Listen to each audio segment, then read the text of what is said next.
Sibingelele babukele emakhaya lapho nizozwa khona abakhethwa bezifakazela besho ukuthi ngabe umprofeti uMagejageja uyishintshe kanjani impilo zabo. Ngicela usondele Mkhetho.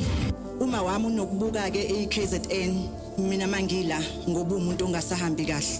Kodwa bakhethe ngifuna ukutshena abaqalayo. Mengabe ungaphumeleli uvule uzobona uma wami ubengakwazi ukuhamba ngendonga.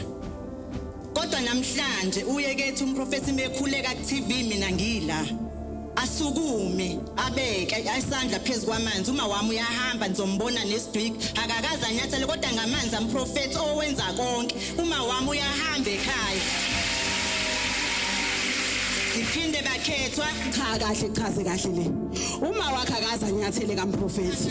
Uma wakhe uzibukela iTV nje lapha abona umprofeti abamba amanzi umprofeti maye sethandaza ku TV ethi bamba amanzi wasukuma waphila ngaloko namhlanje uyakwazi ukuyihambela. Shaya izandla kakhulu.